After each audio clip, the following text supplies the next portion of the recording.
The genesis of today's meeting was our virtual conference that we had last week that Mark Brooks wonderfully hosted for us.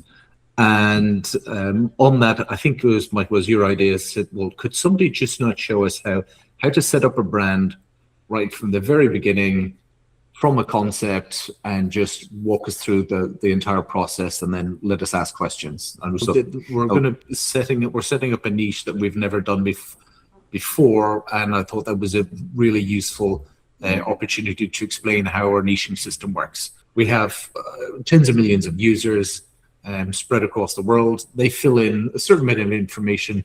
Some of it is something that's quite determined already, within our database. Your gender, age ranges, and then there's a lot of stuff that people write in their bio about themselves in their profile. So we have a system that allows us, it's called a semantic search. It kind of uses like an AI search where you can type in, like the example you explained, like rugby or Native American, and it can look for places where not only have if something has been selected, but where somebody's maybe mentioned in their bio about themselves, maybe something that could be relevant to that. So from that, we can create new audiences and new niches from that semantic search. But there's a little guy on the left called Ask Hubbi, and so Hubbi is our AI assistant, and so in there you can basically type a bunch of useful things. So we try and create landing pages for your brands. If you don't have a logo, we create one. It's very rudimentary. I would highly recommend always kind of changing that logo. The changes. So there's a bunch of information in the portal about your brand.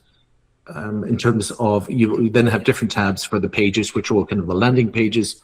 There's another tab for the app, which is some of the core settings for your brand. So you can change what it's going to look inside the members area. You can change kind of some of the colors to see how it's going to.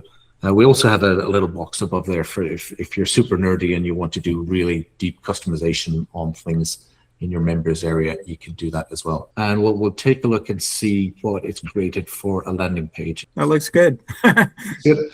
Okay, and so we'll just show a little bit more about this, the content management system. So basically is nothing below the fold. So it's very useful. It's called a minimal no scroll. So it doesn't, obviously it's just a fixed viewport. It's very good for mobile devices, very good for PPC campaigns where you don't want people clicking away with other things. A page, we'll try maybe the Prague one, I think, which has a lot more room for you to provide kind of context about your brand and who it appeals to. And okay, so we close that.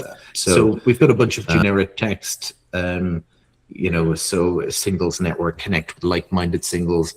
Again, it's not very well optimized, but if you can scroll down, Chris, you can show the examples of kind of guiding people through, and there's a lot of kind of additional imagery that we can edit out. I'll just show you that in a lot of these image cards, there's a little it's like a little shuffle button. So if you don't like an image, you can press that, and we have a bunch of preset ones that you can jump through, which may or may not be appropriate for your brand. I think for this one, a lot of them wouldn't be. But I just want to show you the example of how we can update copy using AI very, very quickly. So can you open out Hubbi again, Chris, and we're going to ask it to rewrite the copy for this page. Okay, I have to say that's fantastic, because otherwise, first off, I was glad it wasn't a whole bunch of lorem ipsum. I thought I was going to have to go section by section and just me personally manually do it. So what are we going to here? Celebrate your journey, join a community where the Native American singles find love while honoring their rich cultural heritage. Okay, so again, it is AI content, so just be mindful of that. But you can see how it's gone through, and obviously practice with your prompts. You can see that very quickly you can create quite a rich experience in terms of your landing page and updating the copy. Now, I mean, we could bore you to death by changing like a lot of these other images, but I think, Chris, do you want to say here's one we've done already? So he's done one already, but you've just changed some of the images down below. So again, make them more relevant to the Oh my niche. God, I love this so much. I can't even tell you guys. This is fantastic. Cool. Well, we so next, I believe this is something where it's a point where we can show you. If you hit the join button, we can walk you through the onboarding flow a little bit, and this is where we can show off some of the stuff we've done with the niche, with the time we had.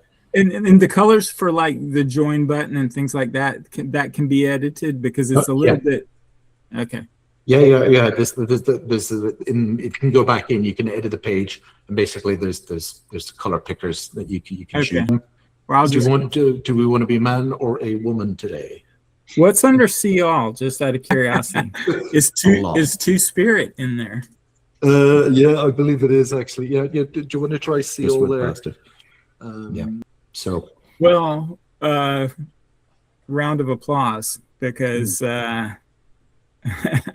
most the sites that are so binary, I don't think are reflective of the real world. So, giving people options for their personal self-identification is, I think, the way that dating sites should be designed. So, again, hats off to you guys. Well, okay, so we'll say we're female, and we're looking at interested. We'll keep it heterosexual. Say you're interested in men. I mean, you can select multiple, by the way. So, and 1980. Okay. Yeah. So this is a point I just wanted to show you. So once we've generated the niche and we have these interests, then those interests become available for the onboarding flow. So we have an admin tool, unfortunately, but we can, once we know we're building a niche, we can build a customized sign-up flow. So we took the standard like mainstream affinity sign-up flow, and then literally copy that, create a new Native American one, and just added in one extra step here. So this is just illustrative. Obviously, if the full list of things. So from that, you can now, for example, say, okay, I'm Sioux or Navajo or something, and then when your profile is then completed, you will then see that kind of like a little badge on your profile, and then people will be able to recognize that in you, and then search by that criteria as well. So, but you select that, and then you kind of move on, and then it'll go back to the other steps and stuff. So, so there's lots of other things we kind of ask as well. Can you skip?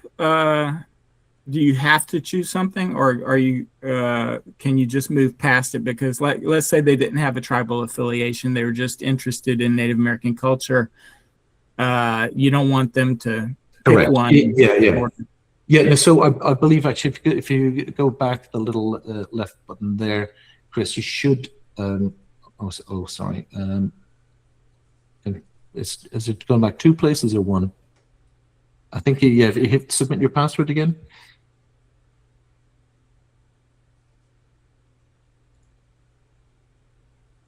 Okay, I might need to double check, because it's skipping over that one step. But you're not required to, but usually just for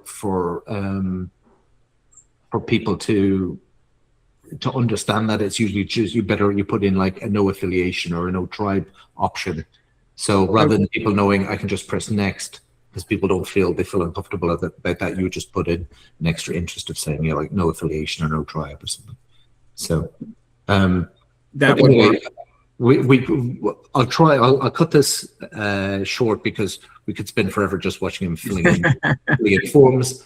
But maybe Chris, or do you want to jump through to the members area? Anyway, so you've arrived into the main members area, and okay, so who's this hot guy in your top of your list, or who's this? This gentleman. Not native. Okay. Oh, right. Okay. Oh, do you want? Well, we won't dwell, but do you want to look at that first profile, Chris, for example, and just see what's in there? Now, obviously, is this a real person? Yeah. So that's what I'm saying. So we built this niche for our existing population. So this is somebody who was, obviously, if you scroll down to the text, so he's in Albuquerque. And he's And he must have, okay, so there you go, Michael. He has selected his Native American ethnicity. So that's okay. So that's how he was included. So yeah, the reason why that I was particularly interested in the answer to that question is because of the pre-population of members within a site is in large part going to be, I think, helped by that, as opposed to the semantic search option. Like how would you pre-populate based on semantic search? You'd be amazed that, out of tens of millions of people will mention something they're interested in. I mean, we built a rugby database quite substantially out of that. I like watching rugby, I like playing rugby. I used to play rugby at school. There's people do mention it, if it's important to them. So and it tags them and like pulls them into that. So if somebody goes to that rugby site as an example, and they have only just mentioned the word rugby in their description, they're now automatically a member of that site, or they're given no. They're visible to other members. So if you join, this is really about, so everyone who joins My Native Heart here, for example, this gentleman here, he's probably joined on a different brand or app on our network. He's put in his ethnicity, but when you join My Native Heart, you will have visibility of those other members, and depending on the niche setup, his members, those members, they might be able to see each other. So, for example, if we've just joined up, or joined up as a woman, or I don't know her name, but let's call ourselves Mary. So Mary has just joined, and and she can now see and message this person. So what it allows is for the people to message between each other, and so you have much higher conversion rate. But in terms of anything you post on My Native Heart, this guy here, he's not going to see it. He's really only going to receive messages if he's contacted by somebody. And similarly, so that's why people who set up lots of different sites and apps around the country are all kind of feeding into a pot, which is, depending, which is shared. There's a bunch of complex rules, so if you do Jewish, you don't get Muslim. If you Muslim, you don't get Jewish. And so there's a whole bunch of kind of hard carve-outs that we have.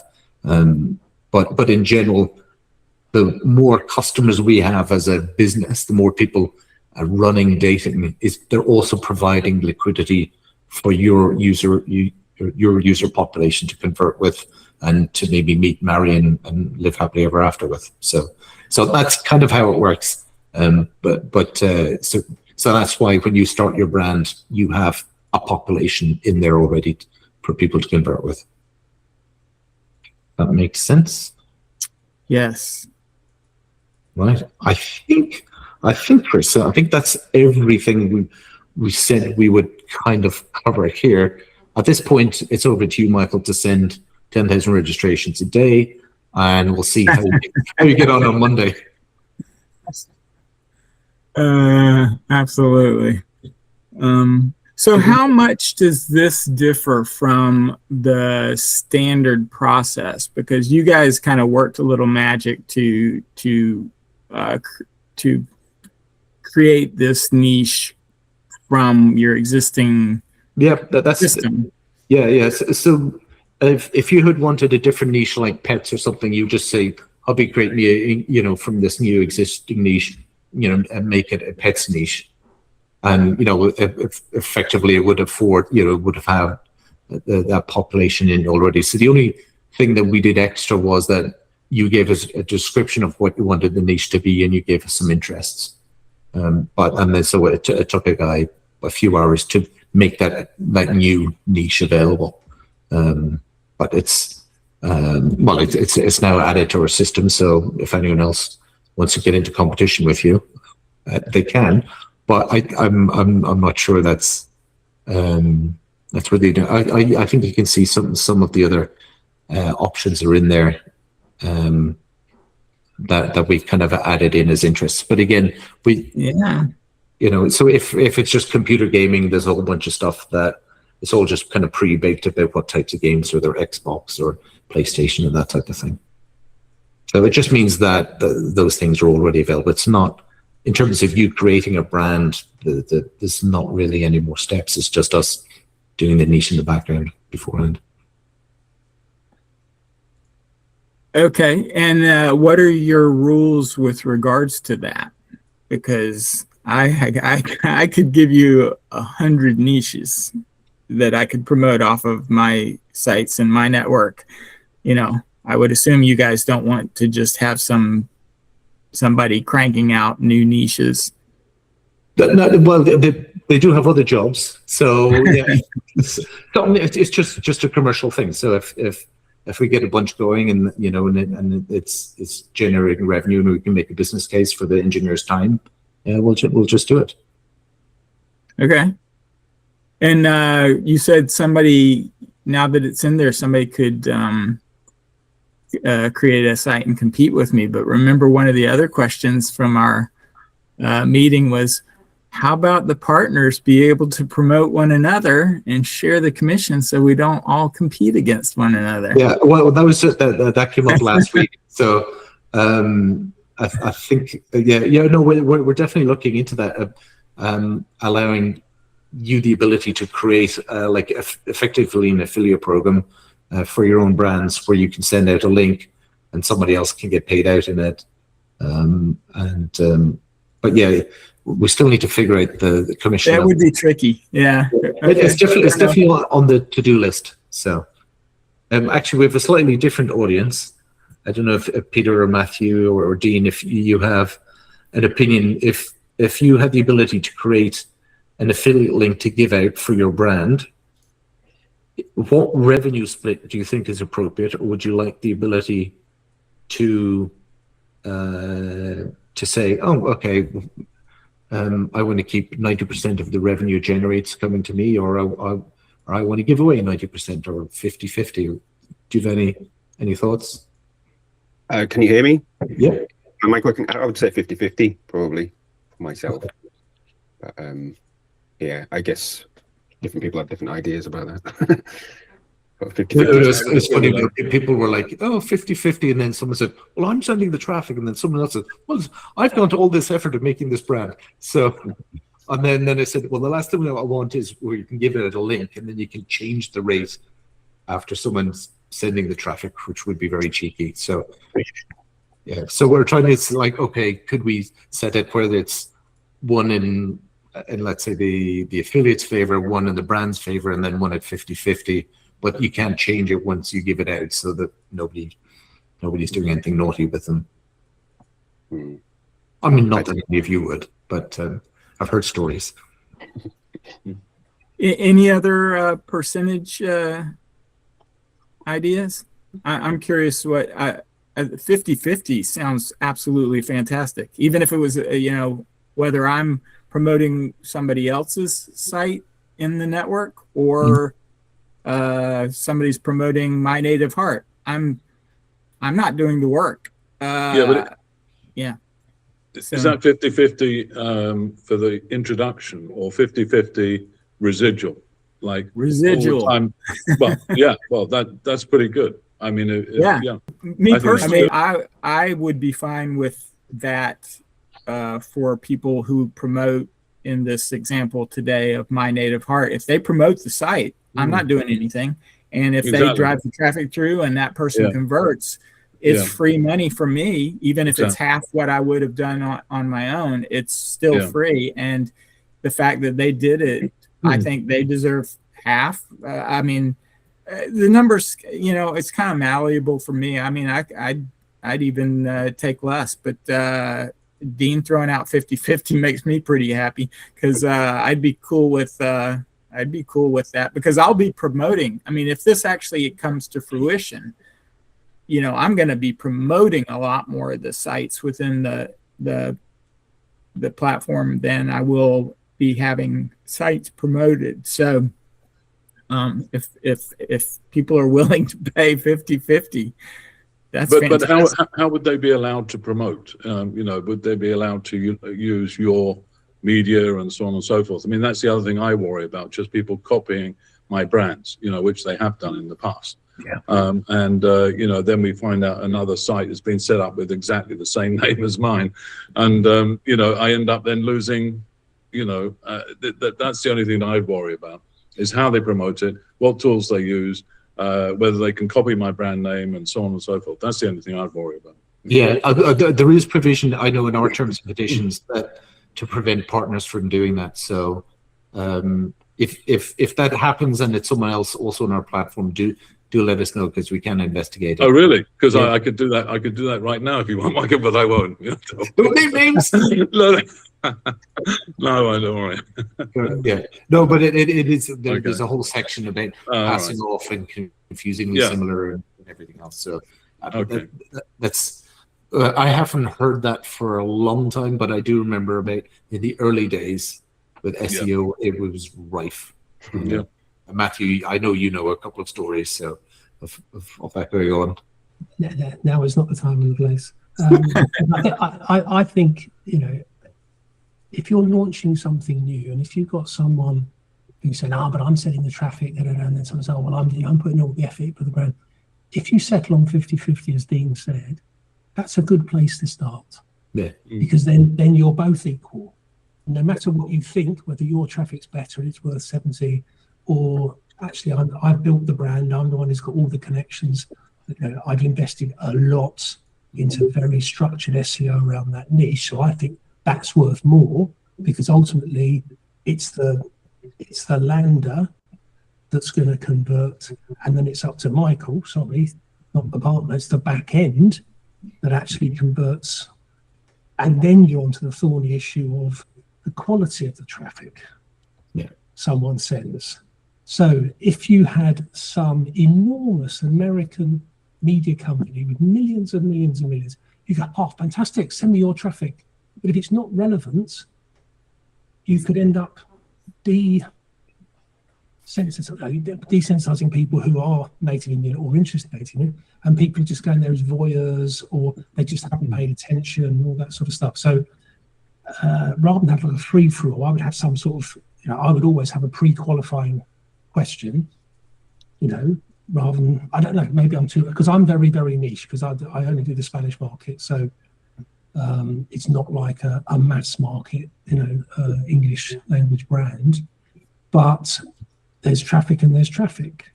Yeah. It's high converting traffic, and there is mass trash, low converting, very, very, very, very, very low converting traffic. And if you flood your, I always use the disco analogy. If you flood the disco with the wrong people, even if Michael's the most banging DJ possible and the bar staff are fantastic and the toilets are always clean, doesn't matter if the people are crap and don't fit with what people see on your lander, and you're the promoter for the club, and you go, she's fantastic, look, it's just what I'm looking for. You open the door and it's like, hang on, what's going on? So how you can't really control that, but you can control that to a degree in terms of who you partner with. Just keeping the nightclub analogy going, we are investing a lot in velvet rope, so that when you come in, It bounces as well. there might be 20 women and 10,000 men, right? All throwing up at the bar. But if we're not surfacing them, and there's user ratings and the feed and stuff, we're constantly tuning, and we also want people, when profiles come through, we AI score them on the inside. So we already kind of go, these guys aren't really for promotion. They can stay over there throwing up at the bar, but these ones maybe will allow past the velvet rope, so they're visible in feeds and everything else. So there's a big filtration. Filtration is a very bad word to use for humans, right? There's a big sorting that goes on qualitatively to try and sort it out, so you're not impacted by that in the same way as before, where it was whoever joins is instantly visible. So we're already screening out a lot in feeds and match windows and stuff like that. Quick question, and I'm sorry, I don't know your name. Everybody else seems to, but the gentleman who just... Matthew. Matthew, okay. Yeah. So when you say Spanish, do you mean Spain, or do you mean people who speak Spanish? Or Hablar español, so Spanish speaking population. See, because I have a lot of sites in my network for South American countries, Colombia passions and Brazil passions, but then I've got Spain passions as well. So I wasn't sure what your focus was, but this is a perfect example, I think, because I have no idea what sites you have in this platform. My guess is I could promote your Spanish-centric focused sites on my sites that have some sort of focus on, Spanish community in some way, shape, or form, rather than me try and create, competitors to your sites, which I wouldn't be able to do in a heartbeat because I don't speak Spanish and don't have a clue about the culture. But I have sites that have a lot of people that gravitate to those sites. They find them in the search engines and stuff. And then now, if this ends up actually happening, I could, reach out to you and say, okay, I'd like to promote, I don't know how many of the sites you have, but, if you have one, I don't know if you do it country specific or if you do it language, Portuguese versus Spanish versus whatever. So, but I could basically, help send traffic to you. It depends on the type of network, whether you're mainstream versus casual stream. I'm mainstream. Yeah, I'm not. Strictly. Huh? I'm not. So I couldn't get anything to work. If I'm perfectly honest. That would be a bit tricky then. Yeah. I couldn't get it to. I couldn't for the life of me get mainstream Spanish language sites back in the day to work. The database is possibly bigger now, but that's going to be a. That's a deal breaker. That's a deal breaker. It's like Michael's analogy of does your cat sleep on the bed? Yes. In that case, we're never going to get on. Could you? I don't know if it'd be worthwhile for you, but could you create non-casual or non-adult landing pages, even though they're going to end up within the same place? So you'd have your normal landing page that makes it very clear. This is where you're going to meet up and hook up and all that stuff. But then over here, you just kind of tone it down a bit. Because then I could promote that toned down version where they end up once they get past the front door. Google isn't going to see or care, and it's not going to prevent me from being able to promote you. Whether it's worth it to you, I don't know. I'd need to know a bit more, and I'd need to chat with Serge and Michael in terms of how to manage a migration of traffic from mainstream to something that maybe is a softer lander. Yeah. But if they've still got to sign up, and it's all down to then we're back into the middle ground of casual, I assume, where it's a soft, it's casual rather than adult, and they're I haven't launched any of those for years, so I'm not quite sure what well, I think everything on our kind of casual side is migrating that way away from just like avoiding explicit content completely. So it's just there's just too many advertising restrictions. So in the last couple of months, Birch has been testing a new version where we just don't allow people to have any blurred out content in the profile at all. So that's fine by me, but I'm not the end user. But no. But the conversion has stayed the same. So okay. Even the term casual though is a triggering term within Google's AdSense system. Yeah, or hookup or anything like that. Yeah. Say again. Or the word hookup even is. Oh yeah, that's definitely a no-go. I thought Michael, Michael, you're planning to get rid of or censor photographs and so on in members' profiles or what? Yeah, well, they're already blurred out now, and unless people go through an age verification kind of process. No, I understand that, but even if you're a paid member, and you so basically, whatever photographs you put up there are now censored. Is that right? We've been testing it on some sites, and we're looking to roll it out more widely. So the benefits of this, I was recently at a conference in Marbella, and there's a lot of people who like a lot of like adult content type people, and they were talking about how they love to use Facebook advertising now because they wanted to target people over 50s, and they're saying 10 years ago it was people over 35, and so I think there's an audience that's just aging through where that content is totally fine and appropriate. And for goodness sake, why on earth did we build the internet? It was so we could get to this stuff, right? The generation coming after that is like, well, of course that stuff is everywhere. I can get it anytime I want, actually. But no, I have really much more genuine, honest aspirations, and I would like to live in a world of euphemism. So it's all about that. I think there's an age split, and it's interesting. The adult people are now, if you went to one of those shows 15 years ago, everybody was saying, how do we get the mainstream dating people into the casual stuff, because that's where all the excitement is, right? And the money and the adventure and the party is great. Now they're talking about, how do we get these smutty dudes off this into mainstream dating where the money is? So it's because all the under bit 45, the appetite for that is totally different. Interesting. Yeah. And the other thing I wanted to ask you about this Native American niche. I mean, do you have a large database of Native American members, or how does that work? Because normally if I had that idea, I'd come to Serge or whatever and say, I want to build this website. You know, what's the database like in HubPeople for this niche? Chris, can you bring up the landing page? And that's the one thing we didn't do today. We didn't point the domain, which can be a bit fiddly sometimes, but I think we've used up our time. But if you can share the landing page, I think it should have a member count on it. Oh, right. Oh, no.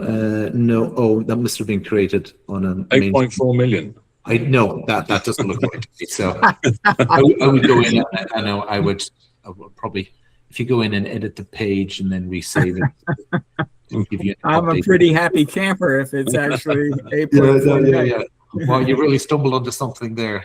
Yeah, exactly. I had the giant. All right, I'll have to check with the guys. I mean, they did create this quite quickly, so this morning. So I'm pretty sure that's not an accurate count. So it's 8.4 thousand.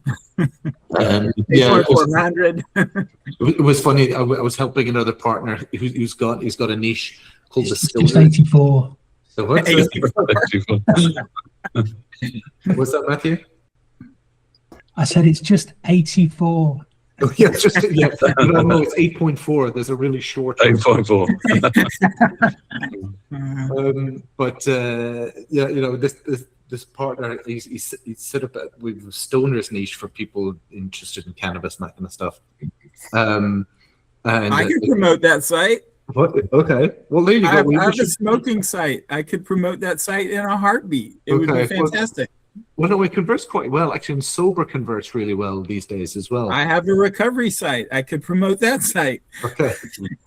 You got to figure out this promotion thing. Yeah. But Michael, seriously, so how do you know then if you've actually got a good enough database to run that niche? You literally just come to us, and right. We don't know what the results are until we run the semantic search and get the answers back. So. But yeah, it's not hard for us to find out. If you come back to us with a bunch of ideas, if you come back with 200, we'll like. But you know, if you say, okay, here's a half dozen things I'm thinking about. So it's a worthwhile niche then, this Native American. Well, not if it's 8.4, but I'll go for that. Well, I'm sure you. Yeah, all right, okay. On the Stoners one, I think it was 8.4 million, and that's why I recognized that number. And then we updated the niche properly, and it was like 22,000. It's like, right. Okay. That makes a lot more sense.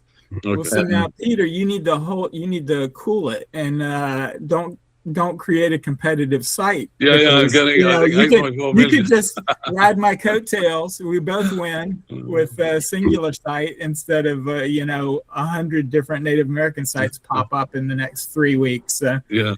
Okay, no worries. Can I Okay. just I'm teasing. suggest something as well? Because Michael, when we spoke before about serving to all those niches that you have access to, and I remember one of your kind of resistant points was that you didn't want to have this many domains. But what you could do is you can have a brand, sort of an umbrella brand. Let's say it's called michaelsdating.com. You can then have this, you can have this michaelsdating.com by separate subdomains to serve different niches. Could be sober.michaelsdating.com, stoner.michaelsdating.com. As long as it's done by, sorry, Michael, as long as I'm just imagining the different states, man. as long as you do it by subdomain, you can then link it to a different niche. Yeah, you can't do it under the same root and subfolder, because then it will be just the same database. But you can certainly differentiate databases if you have subdomains for each different niche. So that's one way you only need only one domain to do something like this. Yeah, but it might not be great for SEO. And Dean, you can tell us if that's a bad idea. I think it's not a bad idea. Okay. I think it's Then you build out, if it is sober.whatever name your brand.com and then / then you build out SEO from there, right? So they're independent.